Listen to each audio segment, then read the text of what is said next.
we begin, we will begin with a karakia. So if Natalie, you mind sharing the screen.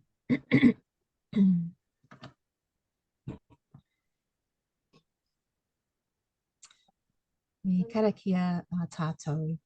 Whakataka te hau ki te uru. Whakataka te hau ki te tonga. Kia mā kina kina ki uta. Kia mā taratara te tai.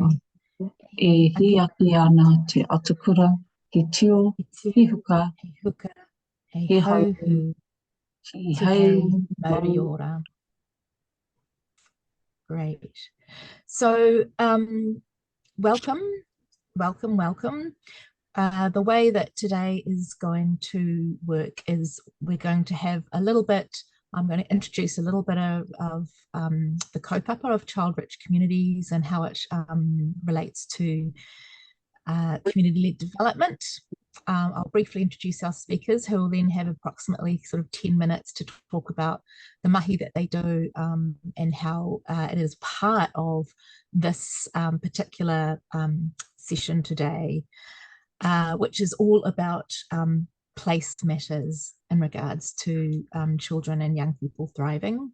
So now if we go back to our slides, I will oh, and just actually, before we do that, or you can go to the slides, but for a bit of whakawhanaungatanga, it would be great if you can pop in the chat who you are, where you're from, what kind of mahi you're involved in, so we can know who's here in the room with us. So child-rich communities is very much founded within community-led development in Aotearoa, and this beautiful image here is really the weaving together of all the people or organisations that contribute to community-led development. So we all have a part to play, no matter who we are, where we work, whether we're a business, whether we're in research, whether we're a community organisation, government organisations, and of course the residents within communities. So we never do this work in isolation. It is always the weaving together of many different groups and people to ensure this beautiful community-led development is done. And as you can see there, it's very much around, you know, growing from the local shared visions, you know, building from the strengths of community, the diversity. So here again, we have this beautiful weaving and having it locally led and learned by doing. And this session, you know, today is very much around how place, you know, how place matters. We know that young people in tamariki, rangatahi really thrive when they have positive relationships, but of course the natural inbuilt environment they find themselves in also dictates their healthy development. So the place matters, and you can see there in that diagram that place, whenua, is hugely important. It's so central to all of us in our community, and this is what we're going to be talking about today. And of course, tangata whenua and the mana of mana whenua is a big part of that. If we can go to the next slide, Natalie, be great. So the core practices of child-rich community were born out of the Bright Spots report, where in response to a lot of deficit languaging and stories around tamariki and rangatahi, this project looked at all, highlighted the areas and communities that were doing amazing things for tamariki, rangatahi, community, whānau, all of those things. And these core practices have come sort of from that. Engagement, of course, is massive. And when we think about child-rich communities, you know, all children and young people are tonga. They're incredible assets. They're experts in their own lives, and they need to be heard, you know, on things that affect them. They need to have a sense of belonging and feeling valued, feeling motivations for them to contribute to their communities.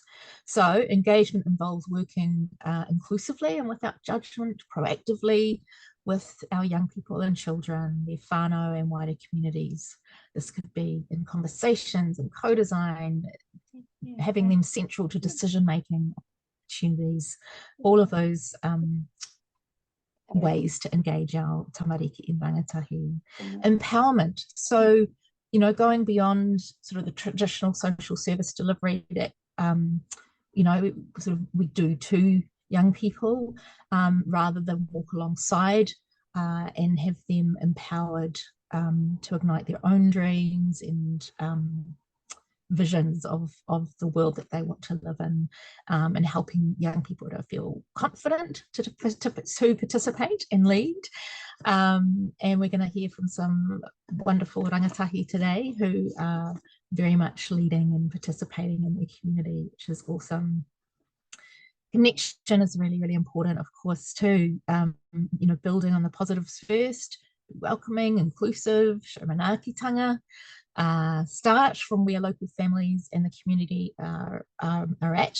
So we call that kind of soft doors, meaning, you know, those informal activities, you know, coffee groups, local events, kids performances, shared kai, toy libraries, community gardens, pātaka kai, all of those kinds of things are around strengthening the social connectedness.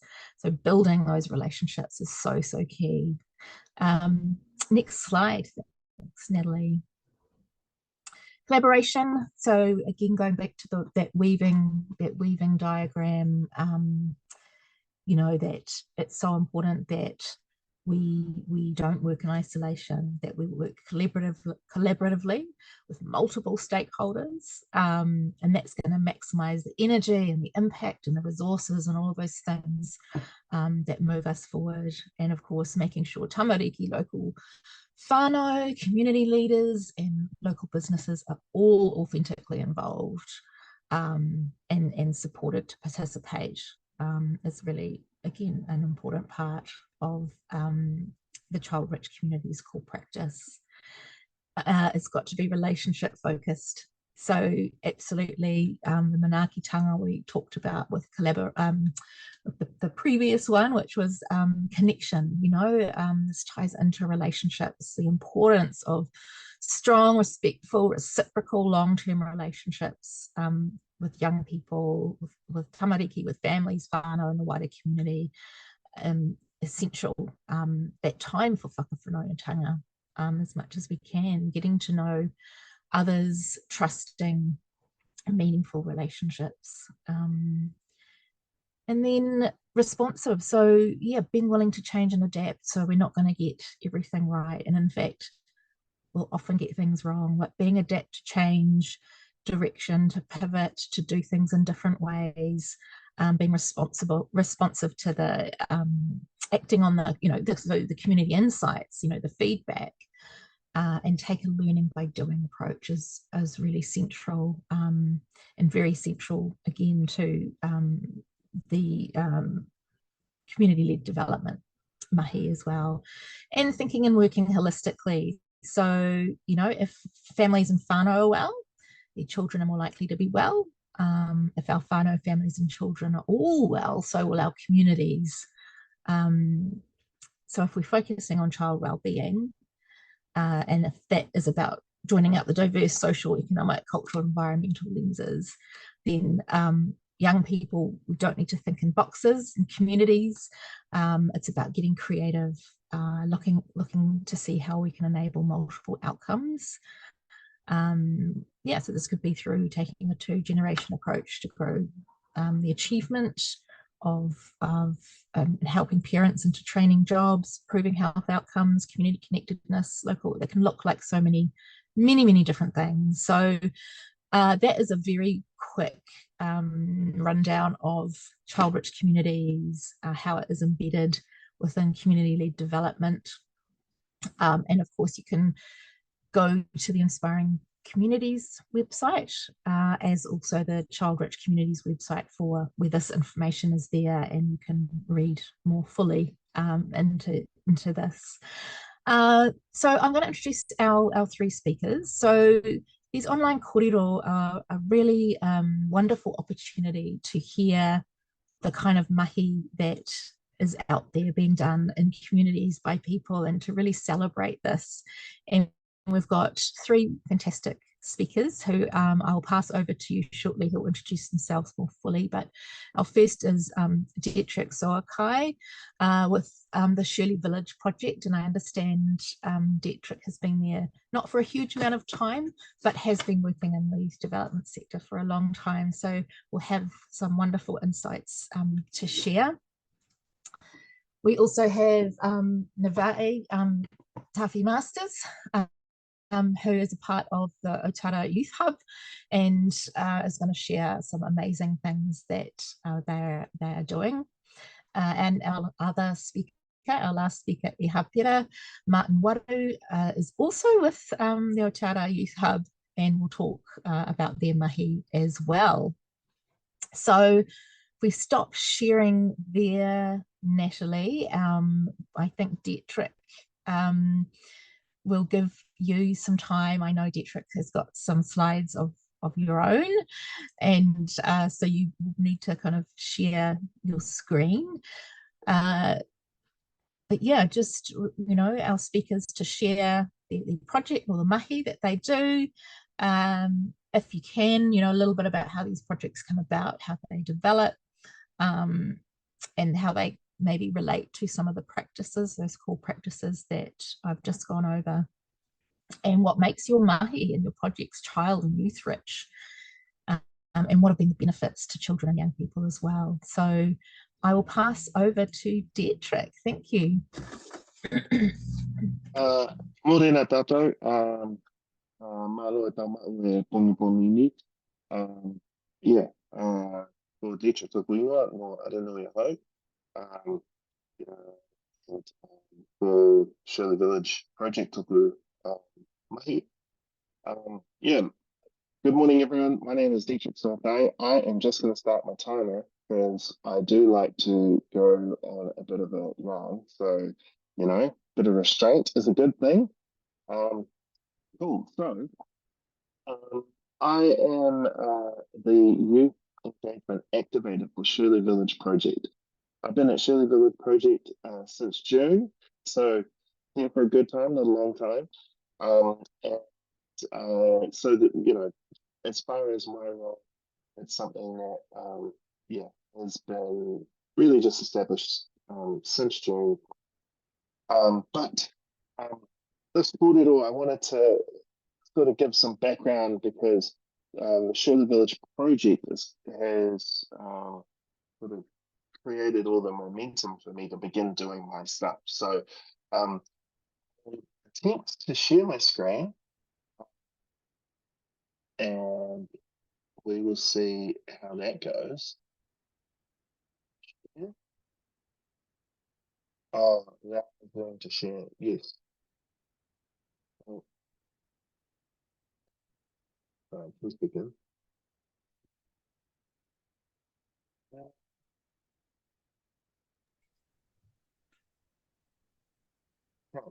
So, hopefully, can you see what I'm sharing? Or are you just looking Not at at the me? moment. I can just see you. Okay. Hey, you know what?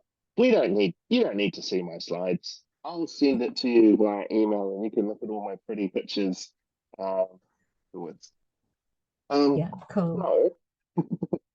So let me just bring it up so I can talk to it on my phone while I talk to you, because otherwise I will ramble and we don't want that. I don't want that. So yeah, I guess Shirley Village Project has been going for 5 years and it's community led.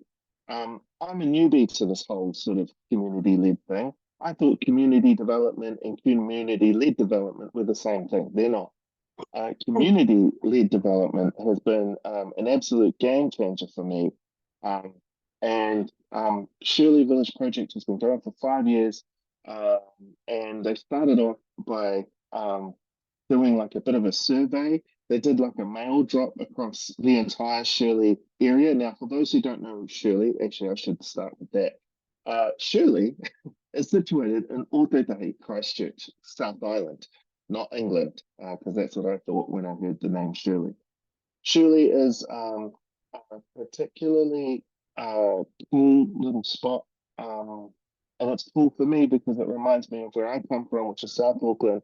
I'm new to Ōtautahi as well. Like, I've only been here since 2020.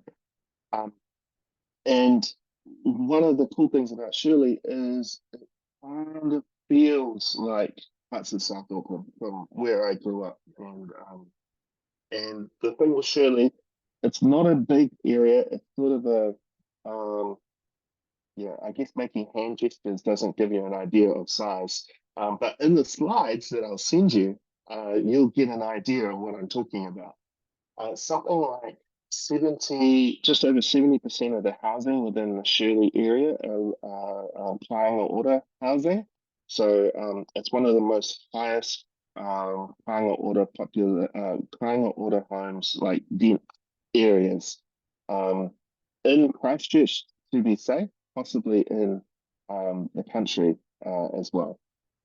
Don't quote me on that last bit. I'm a bit tentative as I say that. So there's a bunch of different unique challenges and opportunities that sit there. Now, when I came on board Shirley Village project, they had been doing a bunch of different stuff around trying to get a sense of what the community wanted. You want me to? Oh, yeah.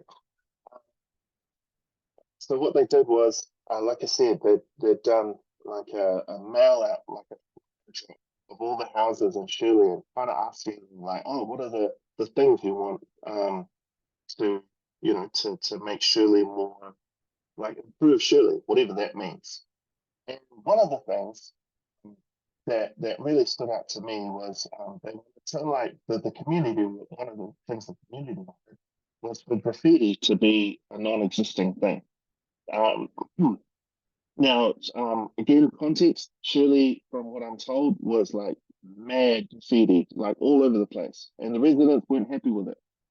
And what they managed to do was they ended up creating like a buzz, like a flyer that was like, hey, you see graffiti, let's like work together, partner together to get rid of it. And what do the city council have like an initiative here in Christchurch called like a snap. I can't remember the cool little catchphrase, but basically you take a photo of the graffiti, put it in this app, and then the city council will see it and they'll come and clean it up.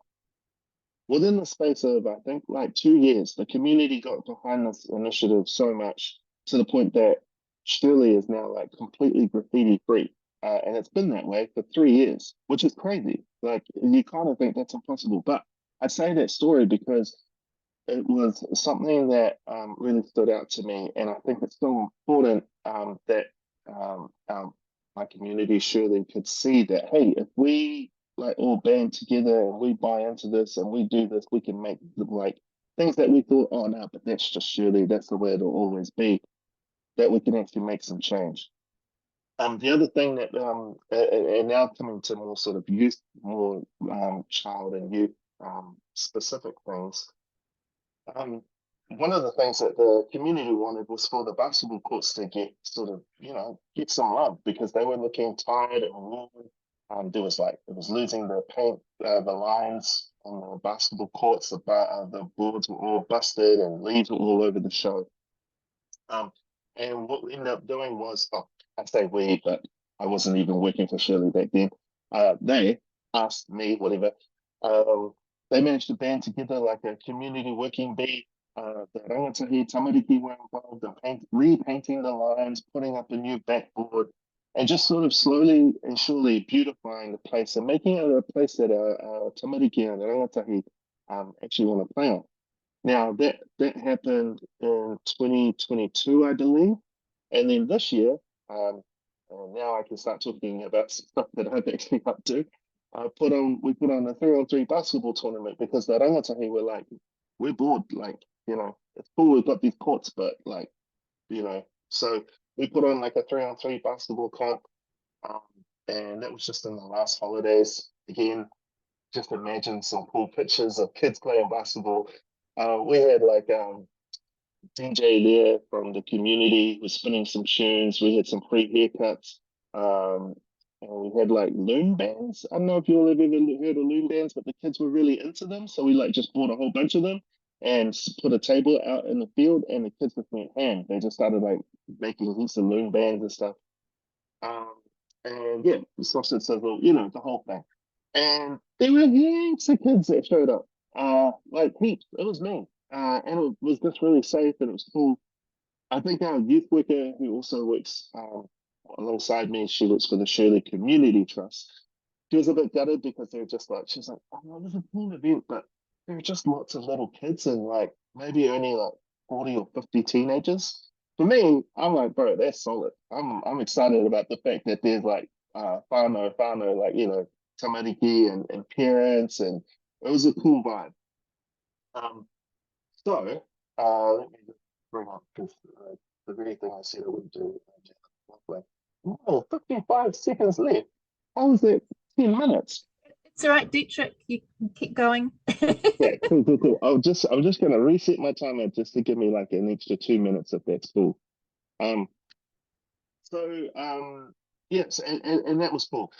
I'm gonna share a really quick story, also about sort of this whole sort of child and youth led approach. There's this particular kaupapa that Shirley Village Project do called the Listening Post. In short, basically after school, there's a park that all the kids from Shirley Primary School walk through, and we've set up like some free like rugby sort of. We've got like touch rugby going. We've got like different events happening. So as rangatahi and tamariki are walking through the park, they can stop and play. But then we've also got like a tent for the parents to go and have a kōrero. So if they're wanting to like unpack and just sort of talk about stuff that's sort of happening for them, that's there too. Anyway, whilst listening post was happening, I'm sitting, I'm chilling, you know, shade and that. And then there's this kid who's behind this shed that's part of the area. And the kid would be like 11 years old. And he's like shadow boxing. For those who don't know what shadow boxing is, basically it's like you're punching the air. Not like aggro, but it's part of like boxing. Anyway, so he's punching the air, and then I'm quite curious by this because he's doing it by himself. While the rest of the kids are playing touch, and then they've got like bike repairs or sausage, all this stuff is happening. And then there's this lone kid who's the shadow boxing. I like kind of come up on the kid just from the side, you know, I don't want to disrupt him or anything.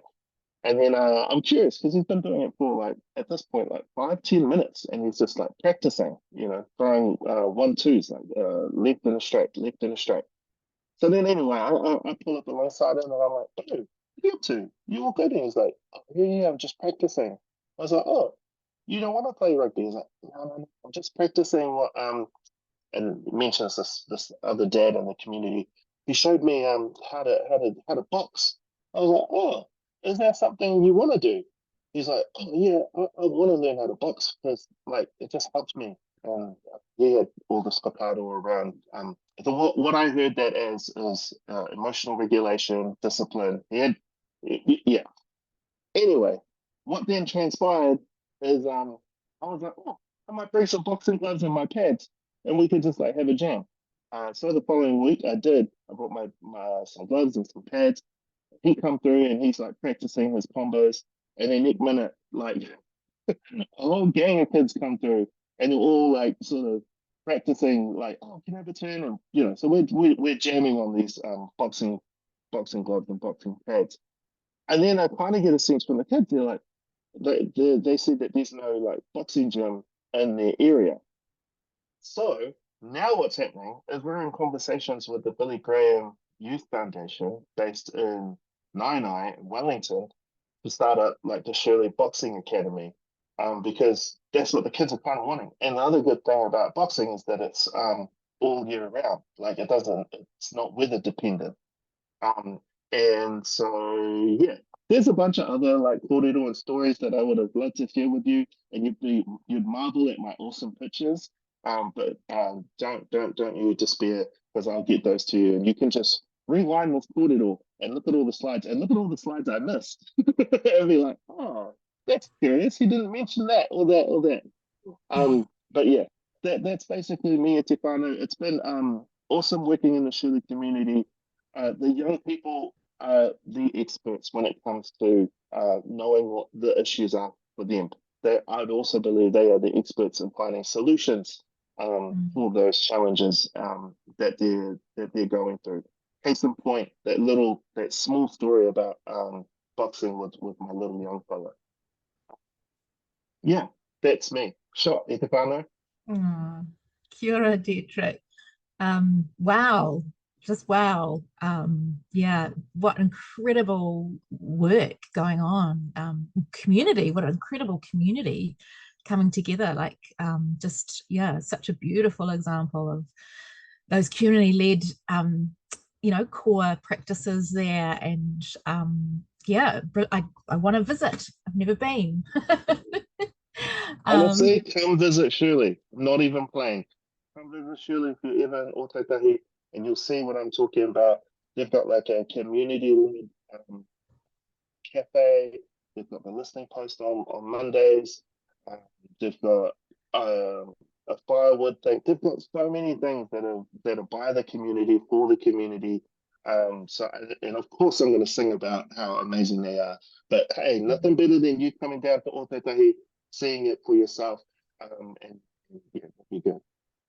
Oh, brilliant. Thanks, Dietrich. And I was picturing in my mind your slides while you were going as well. You did a great job describing them, and we'll certainly, yes, send them out to everybody so we can actually see them as well, which would be great. And hopefully we'll have a bit of time for questions at the end as well. So yeah, hang tight there, and thank you. And next we have Nevaeh from Otara Youth Hub up next, and Nevaeh has some slides, Natalie, that we may want to share. But do you want to introduce yourself first, Nevaeh, and then we can jump into those slides of yours? Yeah, awesome. Hi, everyone.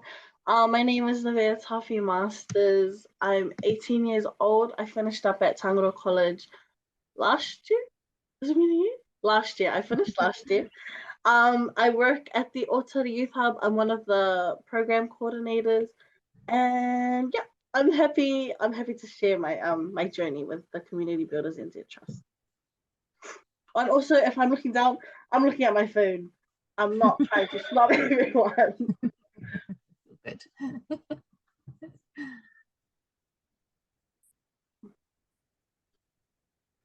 Sweet. Next slide, please.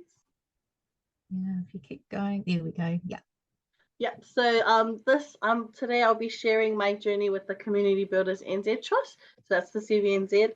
My journey has been a long 3 years. I started when I was still in high school, and I'm happy to be in the trust now.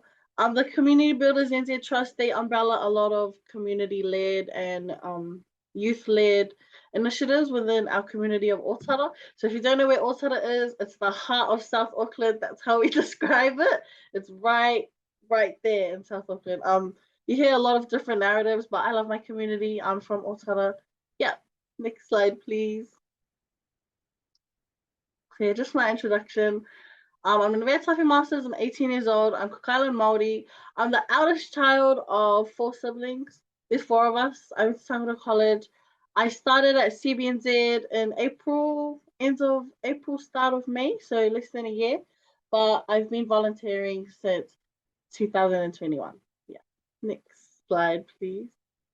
With these slides, I'll just be going through heaps of opportunities that I've gotten through CBNZ. So there is quite a lot, and I'll just explain how CBNZ involved our rangatahi. So there's a lot of youth engagement with the Otara Youth Hub and the CBNZ.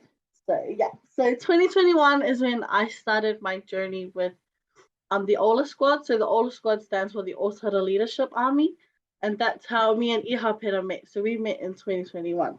And and on this day, I think it was level 3 or level 2 lockdown, and the Otara youth Hub noticed that our youth were bored. They were so bored out of their minds in lockdown. And so they shared on social media that they would be doing some parcel drops, and they asked some young people for help. And heaps of rangatahi came to just volunteer for our community. I think we found that our young people really want to help our community, but are unsure how to. So the way the Otara Youth Hub engaged our young people is putting it on social media, because they know that all our kids are on social media, and they just blasted it out asking for help. So that's how I came to find the Otara Youth Hub. One of my friends shared a post, and I just decided to come down and help out. It was an awesome day of engaging with youth, sharing with our community, helping our community. So we gave about 150 to 200 care parcels. It was really needed in our community, and there's a road where we handed out, and it was just packed. There was heaps of cars, and it was an awesome day helping. Next story, please. From the Otara, or from that day, so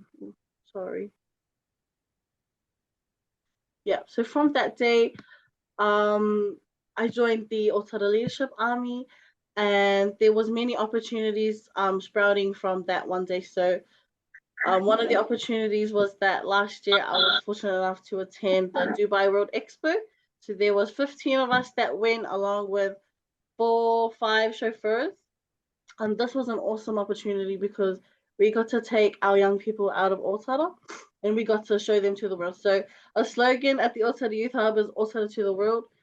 And that's a slogan that we've been using for all of our trips. It just goes to show that for our young people, that there are opportunities outside of our home, because many of our young people, they didn't, or before these trips, they never went or left Otara. And it's just a way to show these people that there's life outside of Otara, and there's so many opportunities for them. Next slide, please. So from my Dubai trip, I started myself along with other school prefects. So in Tawhi College last year, I was deputy head girl, and so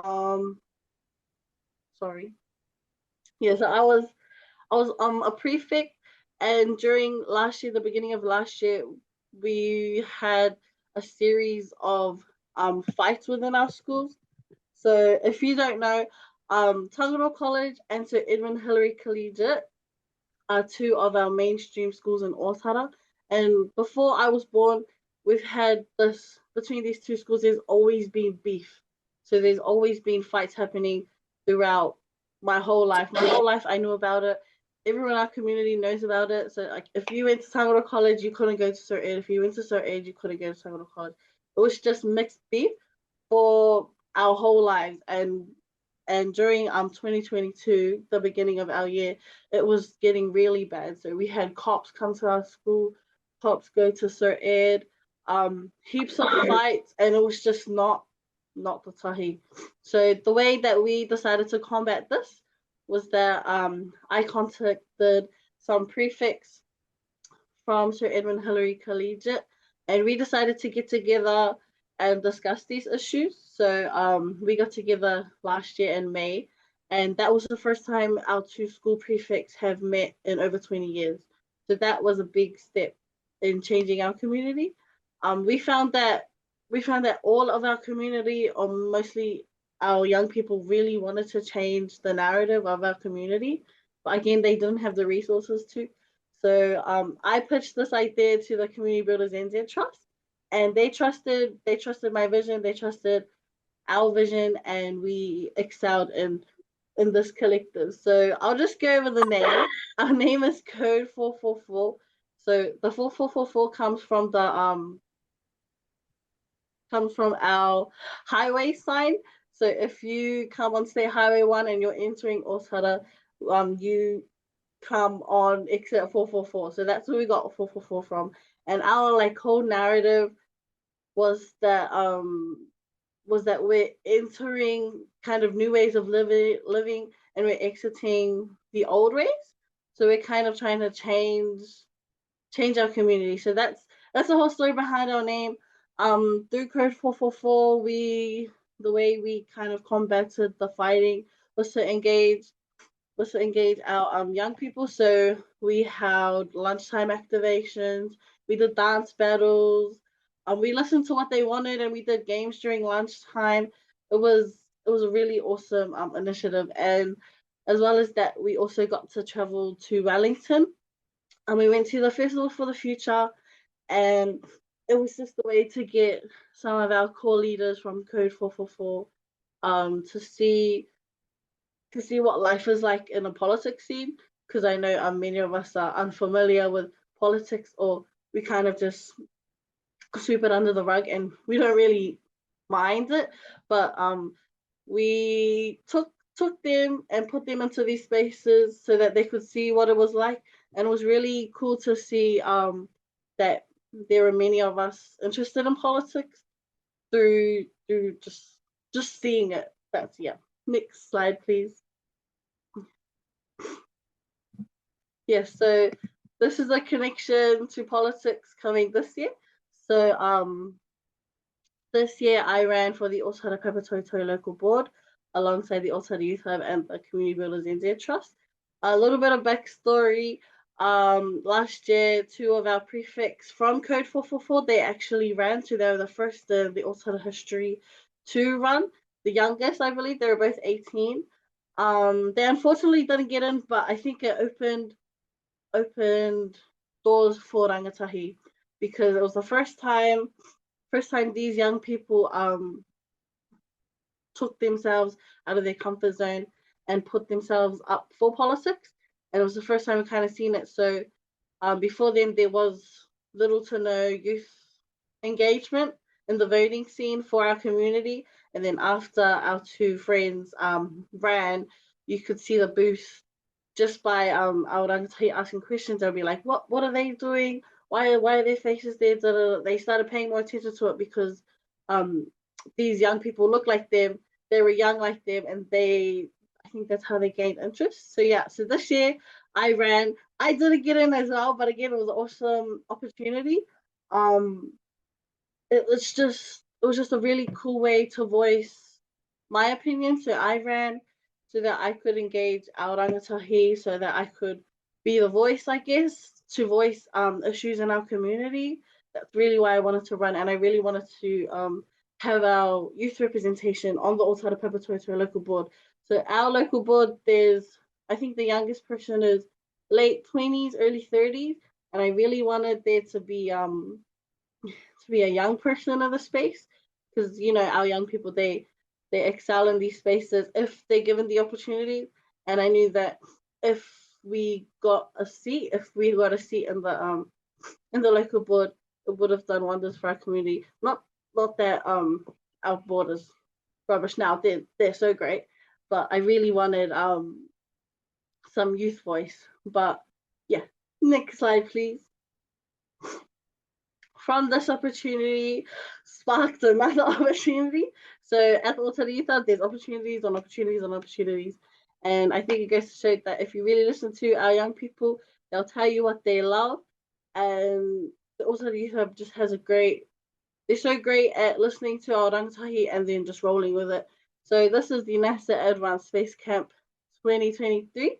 So me and Ihapera, we went this year in August, between August and September. So this was an awesome opportunity for our young people. We went with 16 other school kids, workers, same. So yeah, this trip was honestly life-changing. It was really, I don't know how to say it. We were just consumed by everything space. So all of these young people either had an interest in STEM subjects, or they really liked traveling. And I think that was me. I really like traveling and sharing my different experiences with my community. So this trip, we went for 10-ish days, 10, 14, 10, one of them. But we went to the NASA Advanced Space Camp, which is a space camp funded by NASA, said in the name, We attended it for 7 days, and we were just consumed by all things space, all things rockets, all things everything. We actually did a presentation when we got back to thank our sponsors. I'll just read a bit of my speech. I really love it. So yeah, I'll just read it for you. So we had different pillars in these presentations. My pillar was aspiration. So it was the way we inspired our community. I'll just read it for you quickly. It's not really long. So it goes: aspiration. Aspire to learn, aspire to grow, aspire to lead, aspire to own. A way to learn about space rockets and flight, a learning opportunity, some may get a fright. Because the vast unknown to many unsure, curiosity killed the cat, but curiosity is the cure. The cure for young people of their thoughts about the moon, planets, and space. For brown kids like me who are last in the race. A race in the space industry where we don't know all the facts. NASA Advanced Space Camp provided impact. That's just a little bit because I actually just remember that's really long. But that's kind of a little bit of my poem. We all did poems. And from this space camp, next year we've signed up to schools to present our trip to Rangatahi to inspire them to dream big and reach for these goals of theirs, to travel the world, to get out of not to get out of Otara, but to experience other ways of life, for like a culture exchange, just so that they're kind of, what's the word? Just so that their mind grows. I can't think of it, but next slide, please. Okay, so this is how I'm gonna tie everything together. So the way that we involve rangatahi is that sorry, let me get off my notes.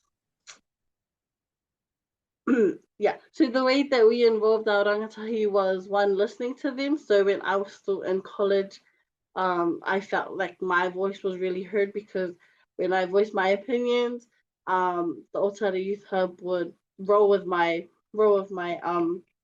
suggestion, just like Code 444.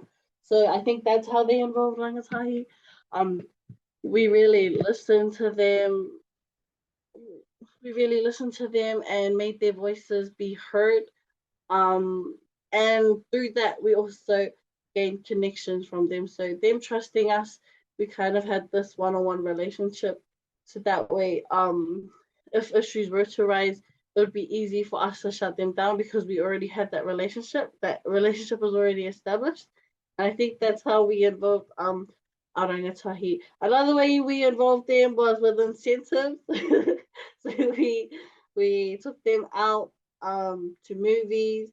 We just about building relationships, one-on-one relationships. We took them out to eat, just trying to get them out of their same environment and connecting with them in a different space. It's really beneficial for us trying to form relationships, but then to them it makes them trust us a whole lot more, which is great. It's end game.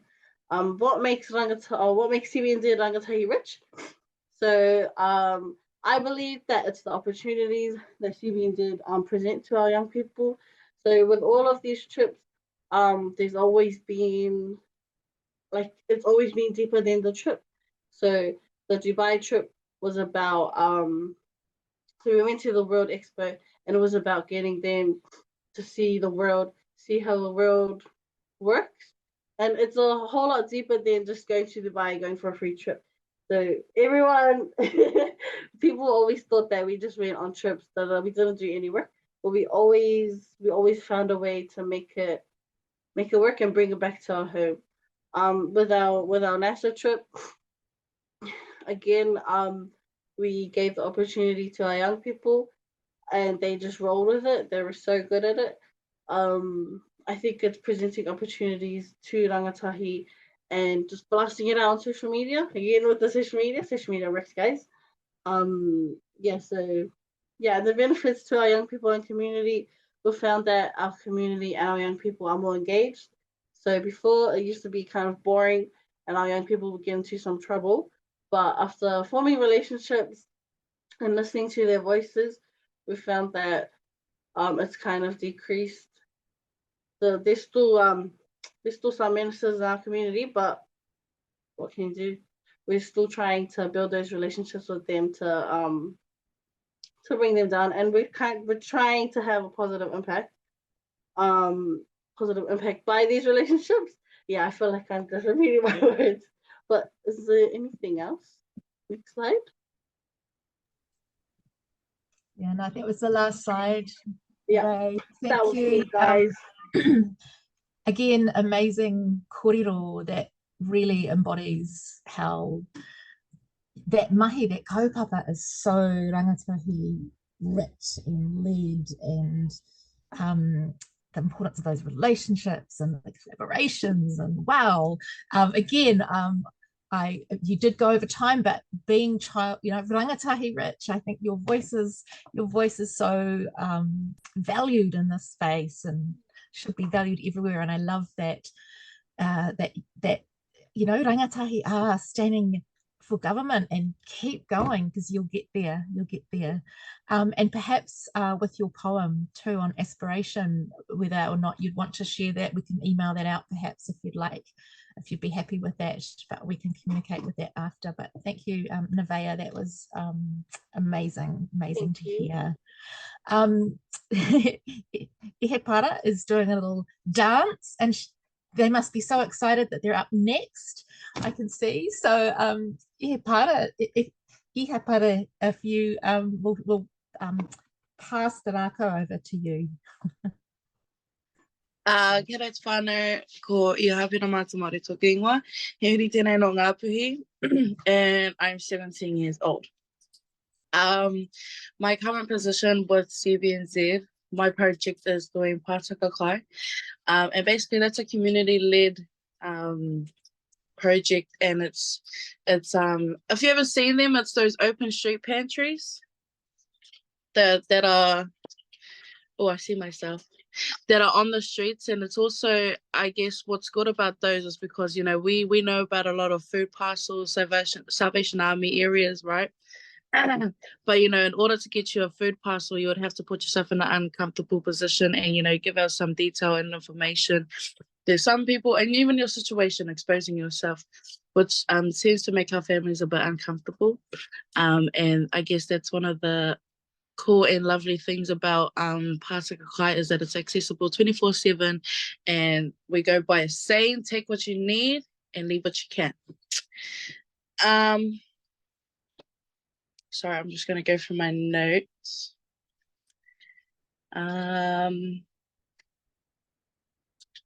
But also about Pātaka Kai, sorry, let me just say that actually that's in the end of my slide. So let me just say that for the end, okay, guys? Is my slide on here, guys? I didn't receive any slides from you. Oh, okay. Can I share my screen? Yes, yeah, absolutely. I think Natalie needs to make you co-host.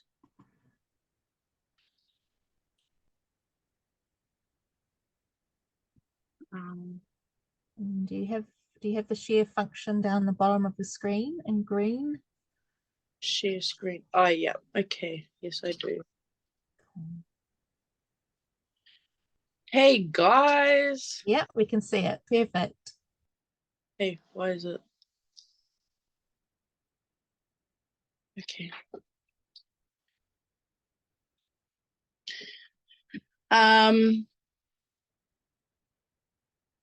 Oh,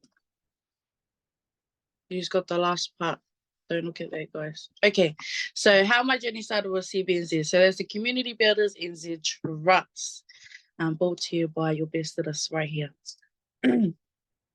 So the first ever opportunity I was given was the Future Festival, which was in Wellington. The first ever questions I got given was to remember how this will benefit my community, and what can I take back for my community.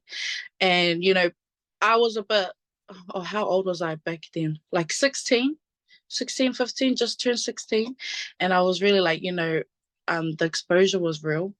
Like I was really new to all of it. Like I'm just a Māori girl that stays at home, you know, just goes to school and yada yada yada. So being able to having the privilege to get this opportunity was really huge for me. The beehive, we got to visit the beehive. Let me just tell you, some things are for people and some things are not. Okay, the parliament, that was kind of not in my favorite of interest.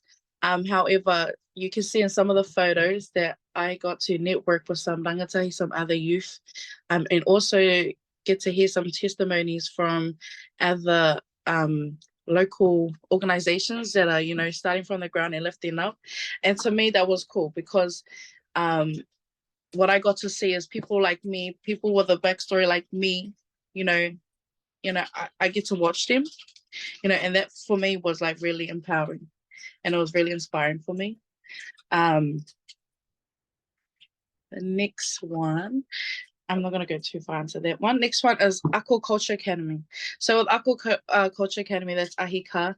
And this, I was able to, so in the black ones, the black kind of professional photo looking ones, that was Ako Culture Academy 1.0. And that was my first ever, my first time being able to be so diverse. You know, so we got to do Tahitian, Cook Island, Maori, obviously, Tongan, and all of those other cultures, and Samoa, I'm pretty sure. And what this CBNZ allowed not only myself to, you know, reconnect back to my roots by performing my cultural dance that I've been knowing all my life, but also being able to connect with others, you know, creating that cultural unity with each other. And that for me was really awesome because it was able to teach me more understanding, not only with myself, but with my peers as well. And from 1.0, we shift along to 2.0. 2.0 is this one right here. Can you see my mouse? Oh, yeah. I see your thumbs, guys. So over here, this is 2.0, and this is some of the cohort that is going to Korea next year. So those who are going to Korea next year, they have been given the privilege to present their cultures, such as, you know, Cook Island, Tongan, Samoa, Niuean, and so forth, alongside with Māori. But not only just being able to present their culture and other cultures, but also being able to was given the opportunity to learn about Korea and what they do in Korea. And also over here in this photo, I was also given the privilege to facilitate. Doing all of this, it has made me comfortable to lead. I would say that lead. It's what I love in situations like this and opportunities like this is that guys, I don't know how to word this out because my head is exploding right now. They work around what we love and they nurture what we love, you know, nurture what we're already passionate about. And they've nurtured us for so long that I've been able to facilitate for my peers. And also in this corner right here, I've also been able to facilitate along my peers with our elderly homes. So that was another cool opportunity we got given. NASA Space Camp. So NASA was an awesome opportunity around STEM.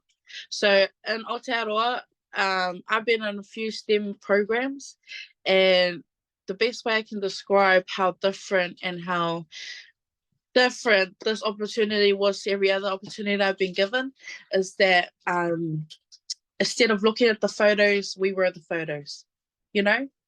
Instead of talking about the astronauts, we got to meet the astronaut. We actually got to meet an astronaut, guys. That was really fascinating. And obviously I had to take my Māori flag, guys. Come on. You know, tangata whenua all the way over to the other whenua. I got some photos from our interviews, like from the scratch days and others and stuff. And NASA is about exposing STEM to Māori and Pacifica. There is only 5% Māori and Pacific in STEM, and we need to lift those levels.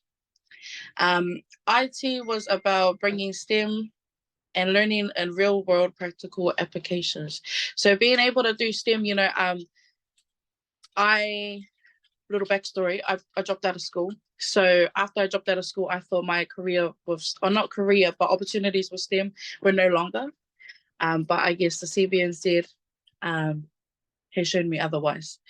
And being able to go through this door had led me and showed me that there are many other doors that I'm able to go through. Guys, I feel like I'm dragging on a little bit too much. CBNZ. So what?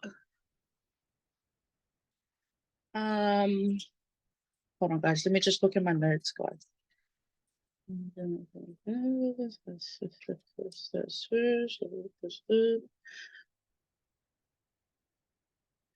I guess what makes CBNZ youth rich is the fact that CBNZ exposes what's real, what's happening in our community. You know, instead of sheltering us to, you know, this is only a limit. There's only a limit we can see. But how are we supposed to learn? How are we supposed to experience if we can't, you know, at least touch the realness, you know? See what our people's going through, see, you know, because we already know what we're going through. And through the CBNZ, this little girl right here, hold on, where's my mouse? This little girl right here with the hijab, she's an Arab girl. She's so fragile and so small next to me. Everyone would be concerned because she's with this Māori Hāti girl over here until they hear us speak. Yeah, and I guess the awesome opportunity is or CBNZ is that they've allowed us to I guess expand to different cultures and I guess find similarity, you know, and it's creating so good. And CBNZ, you know, it's a kaupapa for transformation, positive change. Our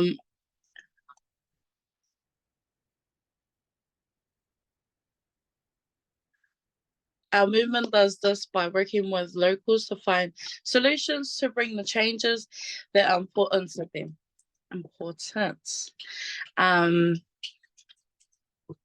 Guys, I'm so sorry.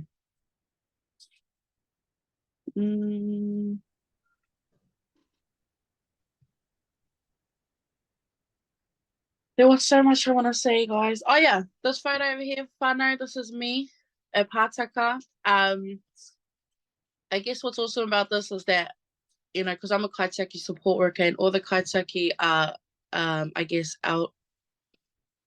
older than me. And being a youth, being in charge, not in charge, but, you know, having to support them is kind of, it's an anxious, you know, space. It makes me anxious, you know, thinking that these adults do not want to listen to me. However, being involved in CBNZ for 3 years now, going on to 4, it's really encouraged me to take lead. You know, I'm comfortable with taking the lead because I guess what makes CBNZ so, what's made the youth so involved with CBNZ was that it wasn't that. It was that CBNZ was involved with the youth. You know, the youth weren't involved with us, we were involved with the youth. And I guess that's where the interesting, the growth started happening. Guys, I'm so sorry. My brain is farting right now. But other than that, CBNZ has given me so much opportunities, taught me a lot. And also, guys, I went to the Palms trip where I got to meet with a lot of other rangatahi in Aotearoa. It was a really good opportunity, and I got to connect and network with a lot of youth. You know, because youth, yeah, guys, I'm so sorry. I'm going to cut it here because I keep stuttering on what I want to say. Okay, thanks, guys. Kia ora, Ihapera. I think you have so much passion and so much enthusiasm, and it's beautiful. And I'm sure, listen to you all day, as well as Nevaeh and you, Dietrich, not to discount you, but to hear, and this is what it's about, to hear from our rangatahi and their voices. And I thought it was really interesting, where you talked about initially that lack of confidence to feel that your voice might not be valued or heard. And again, this is what Child Rich Communities is all about, is actually about, ensuring and allowing our children and our rangatahi to be so valued and so heard at the core of communities. And that came through really strongly. So thank you so much for that, Ihapera. Now we'll go into just maybe very brief breakout groups. We'll just have 5 minutes and then we'll come back in. And thinking about the kōrero that we've just heard, and thinking about perhaps your own mahi, in terms of, or even within your own communities as a community member. Think about, I've just put a little question in the chat there. What do you feel is one of, oh yes, here it is here on the, so take a minute to introduce yourselves. What have you heard today that can support a shift in thinking and practice around how we engage with tamariki, rangatahi and whānau? So thinking about your own practice, your own organisations, your own communities. And you might not get to the next bit, which is how can we be more child rich in our thinking, actions, policy and planning. So we'll just have 5 minutes, and it would be great if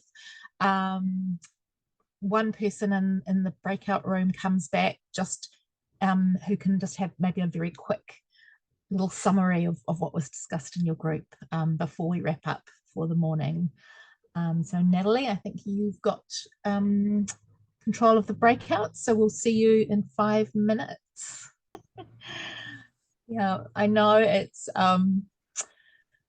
bit of a rude shock when you're right in the middle of I'm sure some really rich kōrero to be zapped back to the big group. So yes, so what we'll do now is just one person from each group. I think there were just three groups.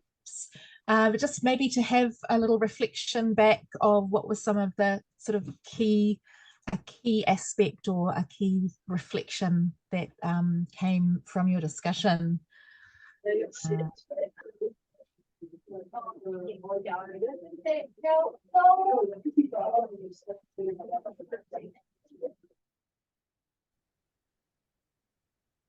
Someone from room 1, so that was the group with Dietrich in it. So does someone there want to feedback a little bit? We pretty much got up to whanaungatanga, basically. We got to like, hey, my name, this is what I do. Someone was, apologies, someone was just in the middle of talking about how about a basketball court and design and council come together. Do you want to kind of finish your kōrero? Yeah, sure. I guess I don't have too much to share because I wasn't part of it, but there's a basketball court proposed for one of our small communities here, and it's a bit of a sore point because they've been wanting it for like 20 plus years, and there's just been roadblocks all the time. And there's a bit of bad history, I guess, with the council, and so we're just trying to smooth things out and get things done. And our Parks and Reserves team we were talking about design and about how it being like child-led and centered versus like, design company. So we went out and just bailed up some rangatahi and were like, hey, what do you want? Like, dream, if you could have like the ultimate basketball court for this space here, what would you have? And they came up with like barbecue and I can't remember what else, but just heaps of amazing stuff, fun things. And of course, like we wouldn't be able to build all of that, but it was a way for them to participate. And then what happened is we went to the designer, and he's like one of the best designers in the country apparently, and he came up with 3 different concepts at 3 different price points. And so I think in the end we'll be able to give them some of their wishes. But yeah, I guess to me it was just like, oh, that seems like the right way to do it, to, you know, like someone said before, the rangatahi are the experts, you know, they know what they want and what works. So yeah. Wonderful. Thank you for sharing that. It's really fantastic. Someone from room 2, maybe something, a brief reflection of what was discussed. That was Ihapera's room.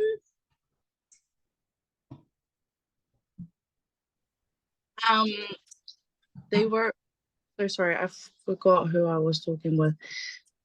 Let me just have a look at Luke. Sorry.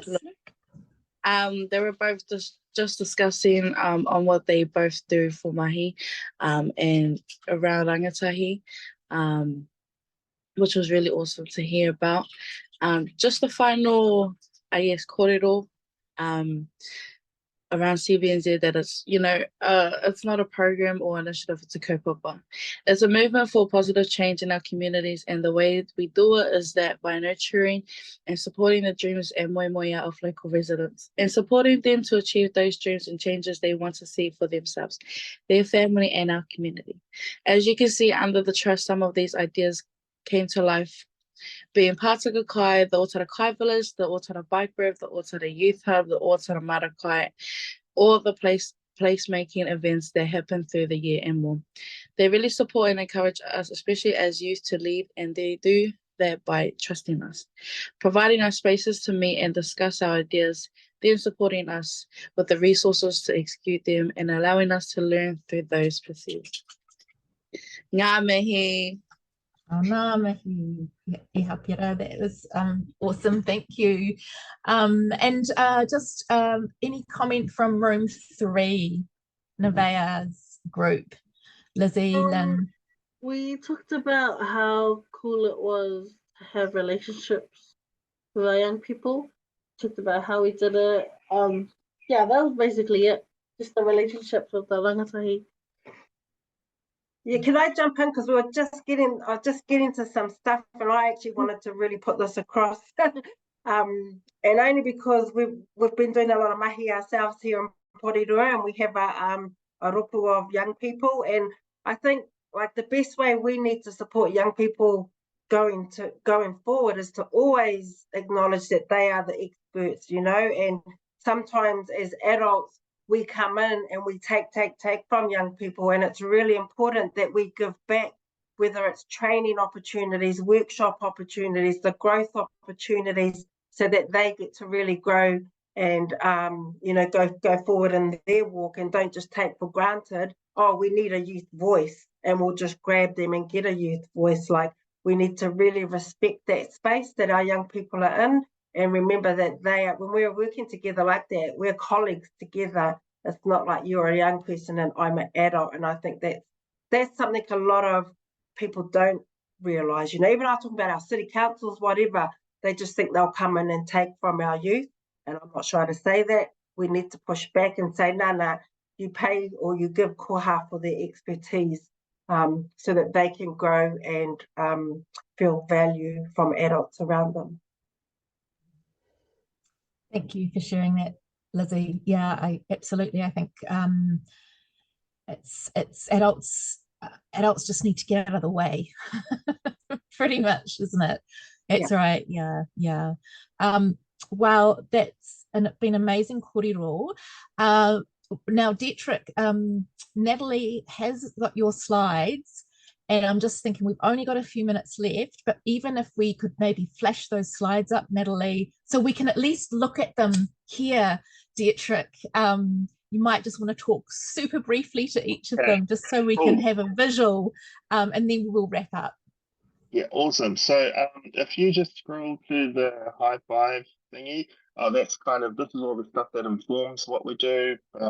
Positive Youth Development Framework. You can Google it, learn more about it if you keep scrolling. And then that's the background, that's the actual Shirley area. We made it really specific. We wanted it to be place-based. And so, yeah, so that's cool. We keep scrolling, cool, little picture, keep going. This is one of the firewood thing, that's firewood that's provided by the community for the community. Those are community people chopping up their own firewood. Otatahi is cold. So, yeah, and we keep scrolling. Oh, that's the graffiti thing that I was telling you about. 3 years straight. Shirley's been graffiti clean. So that's cool. Keep scrolling. Oh, murals in the rangatahi have been like creating murals and decorating that park that I was telling you about. There's about 16 different murals and they're massive. Keep scrolling. Trying to cover. Yep, the family violence prevention. Keep moving. That's the listening post that I was telling you about. And keep going. Monday morning high fives. I wanted to talk to you about this around improving school attendance, and this is the idea the kids came up with, that if we hit 320 kids that attend school, we get to dunk a teacher of their choosing.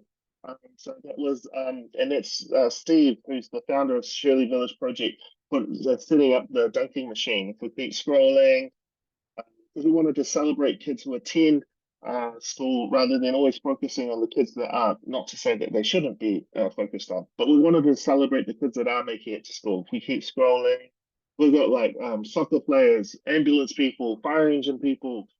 We're going to have What Now coming through just to like celebrate our tamariki who are coming to school. If we keep scrolling. Yeah, anyway, there's heaps of other kōrero there to talk about funding, to talk about all that other adulty stuff. But yeah, really proud of the mahi we do. Oh yeah, and that's the recommendations that the kids were talking about wanting to fix the basketball court. If you keep scrolling, you'll see that we actually did fix the basketball court. And there's the stuff that we actually went and did. They wanted it. We did it with them because it's with and with rather than for or to. Yeah, and there's some ideas and tips around stuff, my learnings of community-led development. You can quote it all with me. Thank you for listening. That was really quick. Kilda. Sorry, if I could, just wanted to follow up on what I was saying about honouring youth time. Agree that CBNZ, as CBNZ, our youth are taught how to be independent contractors, taught how to do invoices, taxes, and given opportunity to tender for work opportunities under them, of which I've been able to do, using my skills in Te Reo Māori facilitating workshop as an example. They also work alongside us, training and equipping us with the skills to improve on the existing strengths that we have, like time management, how to deal with different personalities in your workshop, how to have good communication and presentation skills, to name a few. Also, they've helped me to get my restricted, and there's rarely any 17-year-olds with restricted. Now I'm getting my motorbike license, whānau. Oh, thank you so much, Ihapera. And thank you, Dietrich, for the quick scroll through your slides. We are at time. I just want to acknowledge all of you here to come and choose to spend the morning with us. Natalie is popping a little poll into the Zoom. If you can just it's just a little questiony thing, so that should be pretty simple. If we could do that, that would be really fantastic. We will have you all on our mailing list for any of the events that are happening next year in regard to child-rich communities as well. I'd like to wish you all a safe, healthy holiday period coming up as well. Go well. We will finish with a karakia and we will go on our way. So Natalie, if you could just pop up our closing karakia. Kia hora te marino, kia whakapapa pōnamu te moana. Hei huarahi mā, tātou I te rangi nei, araha atu, araha mai, tātou ia tātou katoa. May peace be widespread. May the sea be like greenstone, a pathway for all of us this day. Let us show respect for each other, for one another, and bind us all together. Kia ora, everybody. Good, have a good day. Thank you. Ka kite. Thank you. Kia ora, ka kite. Ka kite.